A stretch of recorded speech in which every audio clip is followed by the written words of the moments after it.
불신자들이 들으면 크게 반발하겠지만 성경은 그들을 마귀의 자식이라고 선포하고 있습니다. 바울 사도는 에베소서 2장 2절에서 공중권세 잡은 사탄의 영을 따르는 불순종의 아들이라고 말했습니다. 또 고린도후서 4장 4절에도 세상 신이 불신자들의 마음을 혼미케 해서 예수 그리스도의 영광의 복음의 강체가 비치는 것을 막고 있다고 그랬습니다. 예수님은 한 걸음 더 나아갔습니다.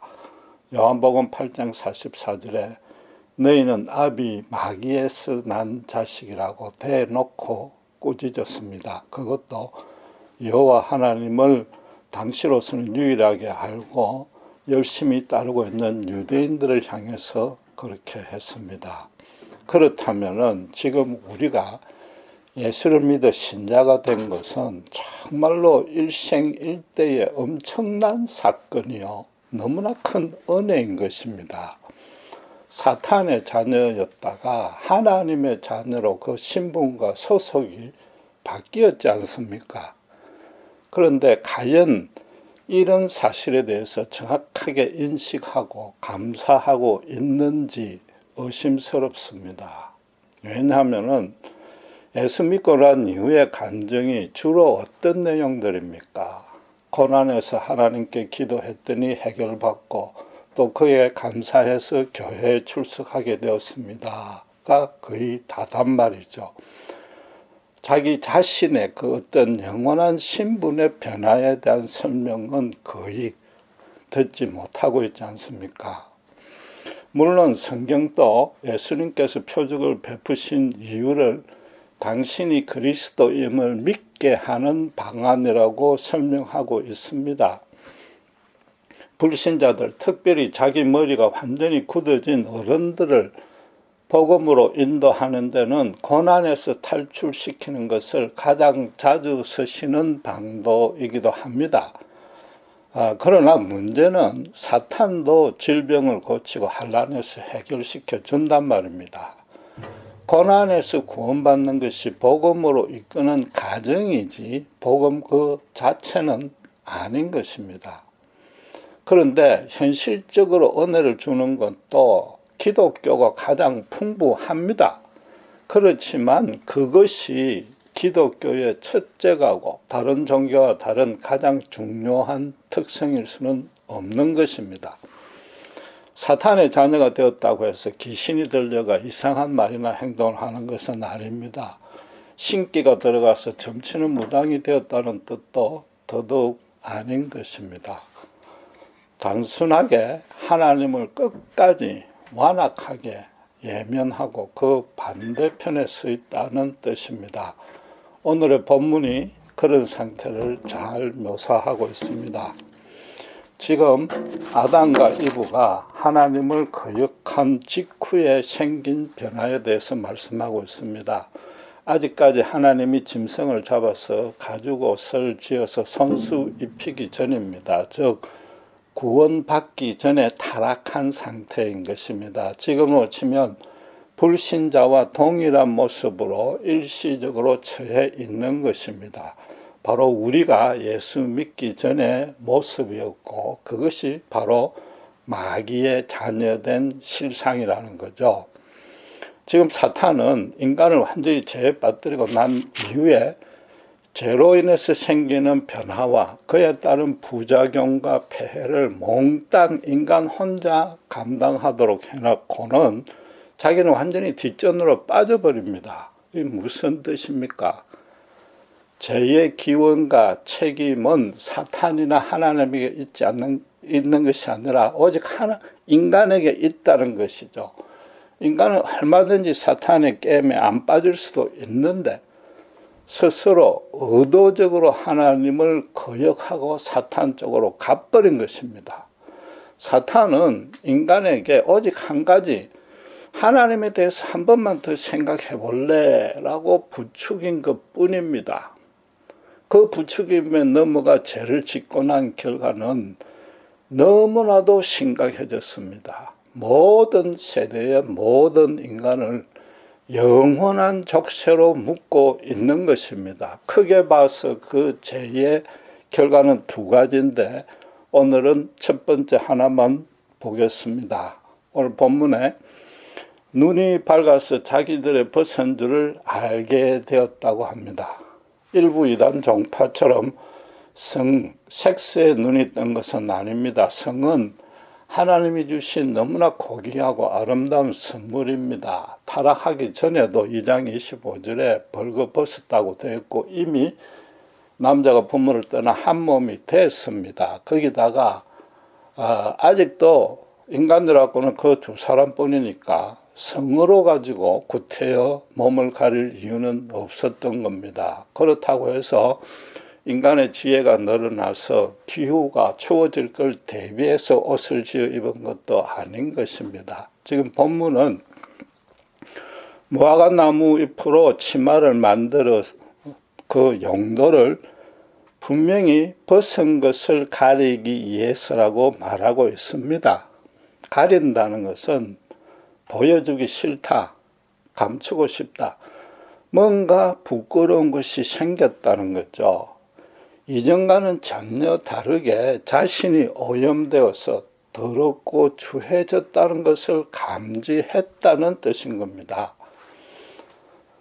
성경은 원래 장절이 구분이 없습니다. 한 저자가 이야기를 쭉 이어서 하는 것입니다. 그렇기 때문에 그 안에 분명히 핵심 주제가 있고 전하고자 하는 의미가 흐트러지지 않게끔 내용을 전개시킵니다. 따라서 성경을 볼 때는 반드시 그 본문과 그 본문이 속한 앞뒤 문맥에서 성경 해석의 열쇠를 찾아야만 되는 것입니다. 본문은 앞에 2장 25절과 대칭되는 구절입니다.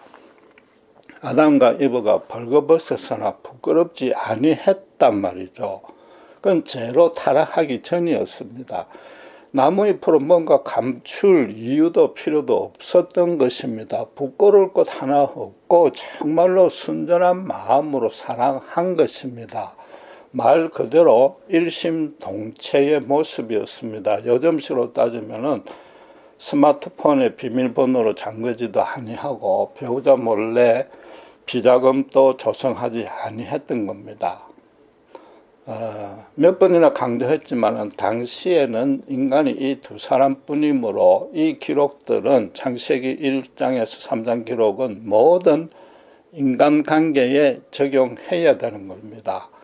죄로 타락하기 전에는 사기나 거짓이나 부정이나 음모를 가지고 상대를 조종 농간하려는 의도가 전혀 개입하지 아니한 것입니다. 그러니까 인간 사이에 특별히 이 부부 사이에 균열이나 왜곡이나 분리가 아예 발생하지 아니했던 겁니다.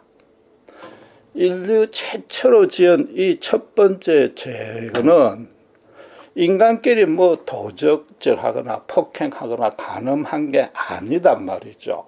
오히려 인간이 그 두 사람이 짝꿍이 맞게 아주 사이가 좋았습니다. 단지 하나님을 거역하겠다는 데만 뜻을 맞춘 것 뿐입니다. 흔히들 원죄에 대해서 너무나 신학적으로 어렵게 생각하고 설명하는데 그럴 필요 없습니다. 지금도 이 최초의 죄와 똑같은 모습으로 자행하고 있지 않습니까? 모든 인간들이 인간끼리 잘해보자, 하나님 필요 없다 한단 말이죠. 이 첫 번째 죄가 지금도 똑같으니까 그게 원죄란 말이죠. 그래서 이 첫 번째 죄를 지은 결과가 어떻게 됐습니까? 자신의 벌거벗은 것을 알고 부끄럽게 여겨졌습니다. 자신의 무가치함과 무능력함과 불완전함에 대해서 절감을 했던 거죠. 하나님과 함께 있을 때는 선하고 의롭고 아름답고 진실한 것밖에 몰랐습니다. 두 사람 사이에 정말 순수한 사랑으로 충만했습니다. 그런데 하나님을 자기 마음속에 지우자마자 그 좋던 모든 것들이 순식간에 다 빠져나가 버린 것입니다. 자동적으로, 순간적으로 완전히 정반대의 상태가 된 것입니다. 이 또한 무슨 뜻입니까? 선은 오직 하나님께로만 온다는 것이죠. 인간 스스로 선을 만들어낼 수 있는 것이 아니라는 겁니다. 기껏 해야 인간은 하나님이 조성했거나 공급해 주시는 자기 안팎의 선을 가지고 활용, 적용만 할 수 있을 뿐인 것입니다. 하나님이 선악과 검령을 주신 뜻이 이겁니다. 하나님 다른 거 다 먹어도 이것 하나만 먹지 말라고 그랬습니다. 좀 죄송한 표현이지만은 다른 것은 전부 다 먹어. 배가 터지도록 먹어도 괜찮은데 선악과 하나 이거는 한 개만 먹어도 배가 터질 것이다 이 말인 거죠. 실제로 또 그래 됐습니다. 하나님을 거역하는 순간 선이 100% 악이 되어버렸습니다. 하나님 소속에서 사탄의 소속으로 바뀌어버린 거죠. 악의 하신이요 모든 것이 악뿐인 사단에게 붙었으니까 악밖에 그 속에 잠기게 되는 거죠. 하나님의 말씀은 바로 그것이 정령 죽음이라는 거죠. 타락 전에는 자기 속에 선이 절로 생기고 하나님이 공급해 주셨는데 이제는 자기 속에 나오는 것은 전부 더럽고 추하게 된 것이단 말이죠. 아담과 이브가 지금 서로에게 잘못한 거 하나 없습니다. 하나님을 거역하는 순간 둘 다 동시에 순간적으로 각자 자신의 추함을 느낀 것입니다. 그래서 혹시나 이 내 추함을 상대가 눈치챌까 어떨까 전전긍긍하고 있었습니다. 거기다가 사탄의 게임에 빠진 것이긴 해도 어쨌든 둘 다 작당을 해서 하나님을 거역했습니다. 이 공범이란 사실은 결코 서로 부인할 수 없는 사실이 된 것이죠. 그러니까 더더욱 서로가 서로를 보기에 민망해진 겁니다. 똑바로 쳐다볼 수도 없고 정말 안쓰러워진 겁니다. 투명성과 순전성이 완전히 상실이 된 거죠.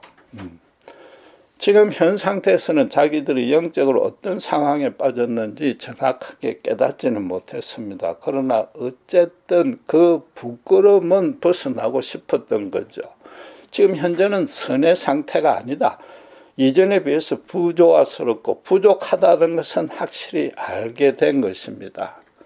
역설적 표현으로 하자면은 몸에 옷을 하나도 걸치지 아니하고 완전히 벌거벗겨진 느낌을 스스로 지울 수가 없게 된 거죠. 그래서 일단 서로 쳐다보지 말자 말이죠. 요즘식으로 말해서 오글거리는 것은 막아보겠다고 무화과 나무 잎으로 치마를 가렸는데 문제는 그 현상이 제거됐습니까? 절대 그렇지 아니합니다.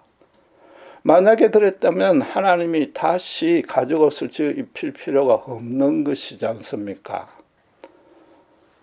따라서 이 7장과 2장 25절은 다시 정확하게 이렇게 읽혀져야 됩니다. 먼저 2장 25절은 제가 있기 전에는 부부 사이가 하나님과 순전한 교제와 동행을 했으니까 옷으로 가릴 필요도 이유도 전혀 없었단 말이죠. 아무것도 감추지 아니했는데도 전혀 부끄럽지 아니했다는 겁니다. 아예 수치란 감정 자체도 몰랐습니다. 그런데 하나님을 거역하고 나니까 7절은 어떻게 됐다고요? 스스로 자기 수치를 가리려고 모든 노력을 다 했는데 아무리 옷을 지어 입어도 여전히 그 부끄러움을 씻을 수 없더라. 이게 본문이단 말이죠. 그게 불신자 시절에 마귀의 자식이 되는 첫 번째 상태인 것입니다. 그게 본문의 모습이단 말이죠. 그저 자신을 심지어 가장 사랑해야 되고 속임수가 없어야 되는 아내와 남편 사이에도 그걸 감추려 드는 겁니다. 사람들이 어떤 인간이라도 도덕적인 죄를 지으면은 자동적으로 부끄러워집니다. 그건 신자든지 불신자들이 그렇습니다. 그건 하나님 형상답게 지어진 인간이고 또 죄의 본질이 그러니까 당연한 현상입니다. 그런데 불신자는 그 부끄러움을 감추기에 급급한 그 상태에 그냥 계속 머물러 있는 게 불신자입니다. 신자는 뭐예요? 인간이 그걸 아무리 감추려 한들 감춰지지 아니한다는 사실을 깨닫게 됐고 그 이유가 뭔지 알게 되었단 말이죠. 이 차이가 있는 겁니다. 하나님과 함께 하지 아니하는 모든 인간은 본인 스스로는 이게 종교적으로 영적으로 정확하게 정리를 못하고 인식을 못하지만은 까닭 모를 나약함과 불완전함과 부족함을 스스로 느끼기 때문에 인생살이에서 그 염려와 초조는 불변의 상수로 따라다닙니다. 갈급하고 허망한 것들이 모든 일의 필연적인 결과로 따라옵니다. 인간사에서 겉으로 드러난 죄를 짓기 전부터 말하자면 자기를 감추려 한단 말이죠. 죄를 지어서 감추는 게 아니라 자기를 감추려 하는 것이 먼저라는 거죠. 아무리 경건하고 고상해 보이는 사람일지라도 본인 스스로는 거의 절대 감춰지지 않습니다. 하나님 쪽에 붙어 있지 아니하는 그건 불가능하고 해결될 문제가 아닌 겁니다. 차라리 겉으로 드러난 죄는 해결이 쉽고 빠릅니다. 재판에 받아서 감옥을 가든지 피해 보상을 해버리고 나면은 오히려 더 떳떳해집니다. 자기는 의인이 되는 거죠. 다시 그 문제로 골치를 섞을 이유가 없는 겁니다. 대신에 하나님이 없는 모든 인간에는 선 자체가 실종이 됐단 말이죠. 하나님과 사람 사이에는 이 선악간의 중립 회색지대란 건 없습니다. 선이면 선, 악이면 악인 것입니다. 민족과 문화와 시대와 장소에 따라서 상대적으로 선악이 있다고 주장을 하는데 그 자체는 일리가 있고 하지만은 인간이 처한 상황을 표면적으로 결과적으로 그냥 객관적으로 진술한 것뿐입니다. 상대적이라는 선 말 자체가 벌써 완전하지 않다는 거죠. 완전하지 아니한 선이 어떻게 선입니까? 인간은 이미 완전하지 아니하기 때문에 자기도 모르는 불완전함, 그걸 스스로 감추려고 자꾸만 노력하는 것에 핑계요. 그냥 변명일 뿐인 겁니다. 그게 상대적인 선이라고 얘기를 하는 거죠. 유일하시고 참된 선이신 하나님의 반대편에 서면은 자연적으로 악의 하신인 사탄에 가까이 간단 말이죠. 겉으로 추하고 더러운 행동이나 말을 하지 아니해도 그렇단 말입니다. 본문이 말하는 바는 아주 확실합니다.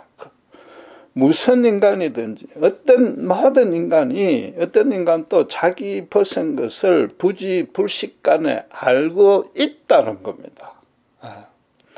자꾸만 가리려고 한다는 거죠. 그래서 요한 사도 말한 대로 육신의 정욕과 안목의 정욕과 이생의 자랑의 세 가지 모습으로 저절로 표출이 되고 재물과 권력과 명예를 가지고 남들 앞에 자기 벗은 실체를 안 보여주려고 감춘다는 거죠. 나는 그런 사람이 아니다.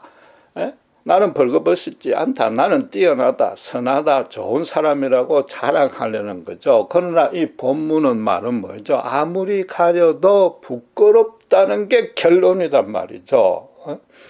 평생 불신자들은 하나님과 무관한 일을 하면은 아무리 그 업적이 거창해도 해 아래 사는 헛되고 헛된 수고일 뿐이단 말이죠. 마지막에 그런 실토밖에 못한다는 게 본문의 말씀인 거죠. 지금 성경은 그 부끄러움의 원인을 어디에 두고 있습니까? 악한 행동에 두지 아니하고 벗은 몸이라고 이야기합니다. 벗은 몸이라고 이야기합니다. 모든 인간이 태생적으로 생리적으로 참부모이신 하나님을 모르고 태어나고 고아처럼 이 땅에 버려진 존재라는 인식을 지을 길이 없다는 거죠. 결국 죄의 본질은 하나님과 분리된 실존론적이고 존재론적인 인간의 상황이 죄라는 겁니다. 스스로 자꾸만 자기를 감추고 싶은 죄인으로 태어난 것이 죄의 본질이고, 그래서 죄 지은 것도 감추려 드는 게 지금 인간이라는 거죠. 쉽게 말해서 2장 25절 같은 그런 고백이 부부 사이에도 불가능해졌다는 겁니다. 100% 순전한 사랑이 완전히 실종된 게 지금 현 상태라는 겁니다. 그렇다면 예수 믿고 난 이후의 변화에 대해서 간증이 어떻게 되어야 됩니까? 십자가 사랑과 은혜를 알기 전에는 아까 말씀드린 대로 쉽게 말해서 아내나 남편 몰래 제가 비자금을 조성했습니다. 스마트폰에 비밀번호로 감췄습니다. 부부 사이에 숨기는 게 너무 많았는데 그게 죄였습니다. 그렇게 했던 내 자신이 너무나 부끄러웠습니다. 이제는 나의 그런 벗은 몸을 보게 되었고, 그 벗은 것을 아무리 감추려 해도 불가능함을 깨달았습니다. 이런 진솔한 고백이 있어야 된다 이거죠. 최근에 한국 여론조사에 따르면은 남편이 1,000만 원만 한 달에 벌어다 주면은 바람 피우는 것도 용납하고 이혼하지 않겠다는 게 다수 의견으로 밝혀졌습니다. 순전한 사랑이 아예 없어진 거죠.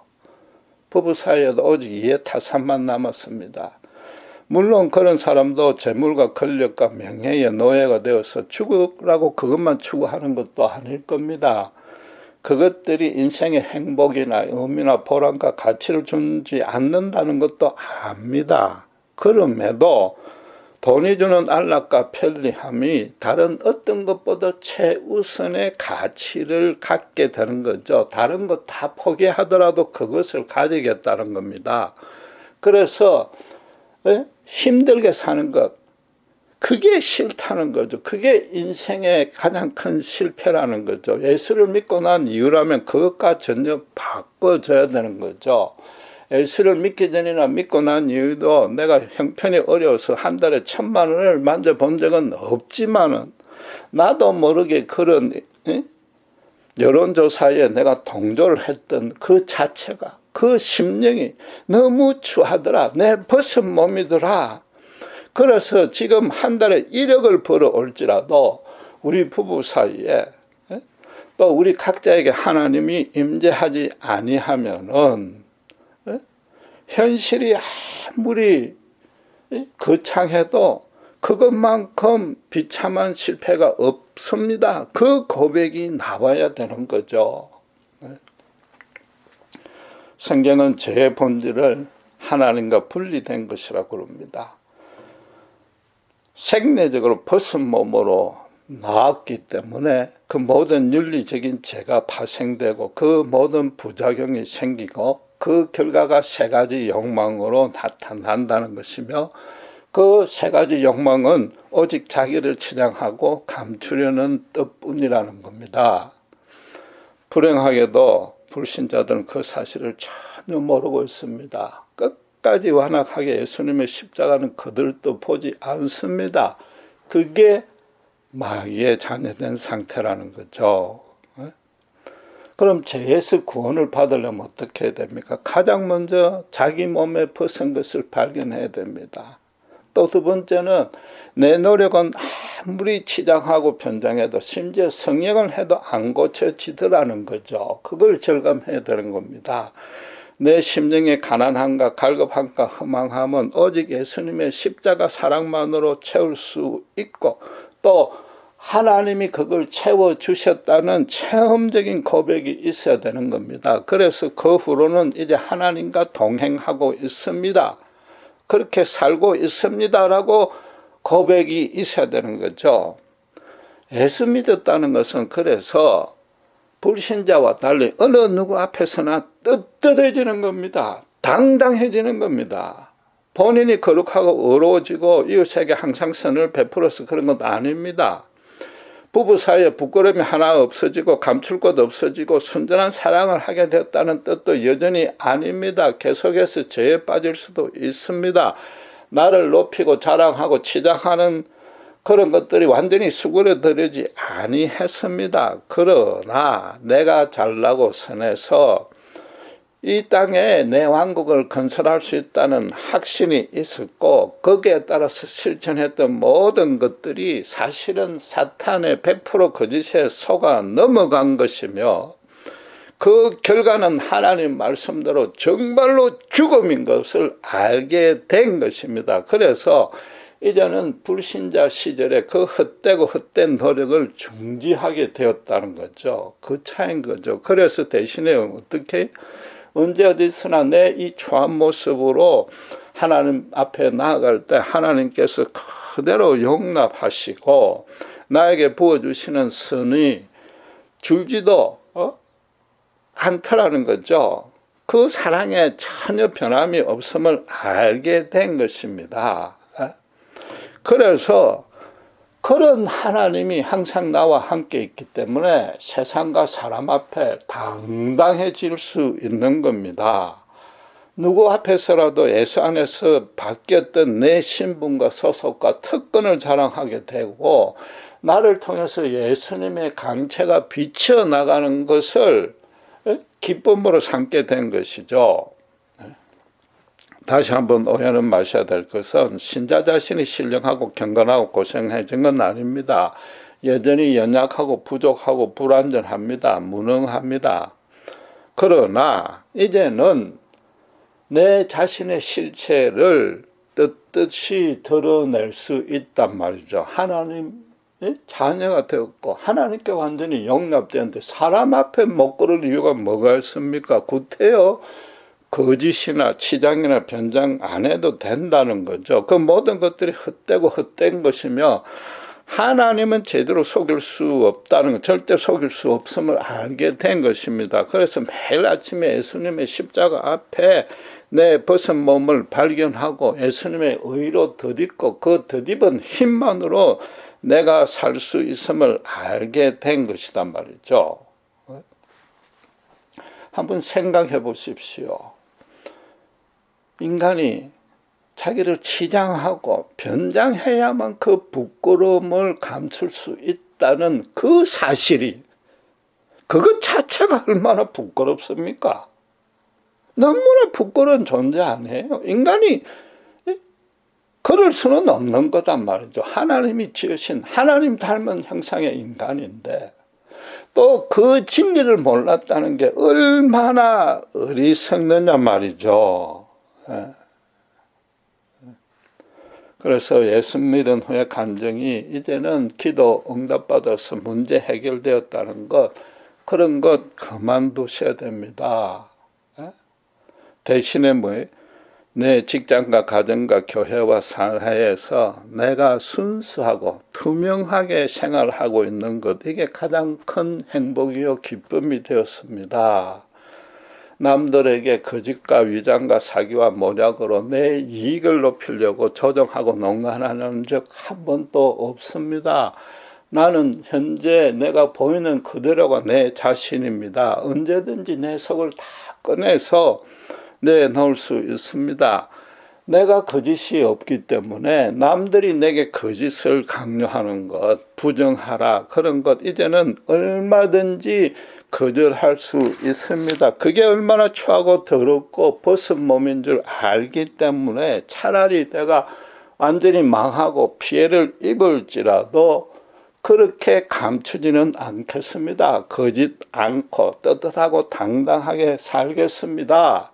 살고 있습니다. 그게 간증이 되어야 된다는 거죠. 그게 신자된 표시인 거죠. 그래서 그렇게 살았더니 하나님이 일용할 양식을 넘치도 모자라지도 않게 채워주시는데 그게 더 풍족하고 선하고 아름답고 충만한 삶인 줄 매일매일 깨닫고 살고 있습니다. 이게 간증이어야 되는 거죠. 모든 인간은 태생적으로 벗은 몸으로 태어날 수밖에 없고 그 평생을 완전히 고쳐지지 않습니다. 아담이 타락한 필연적인 결과입니다. 아무리 믿음이 좋아도 그렇습니다. 예외는 없습니다. 대신에 신자는 내 속에서 선을 만들 수 없기 때문에 오직 선은 하나님께로만 오기 때문에 날마다 순간마다 십자가 앞에 엎드리는 것 그것 하나 달라진 것입니다. 그래서 거짓과 위선으로 가득 차서 자기를 변장하고 이 완전히 가면무도해가 되어 있는 이 세상 안에서 혼자서라도 민낯을 보이면서 살아갈 수 있는 것, 그게 신자된 가장 큰 축복인 것입니다. 여러분 지금 과연 어떻습니까? 여러분의 예수 믿음 간증이 정말로 이와 동일할 수 있겠습니까? 기도하겠습니다.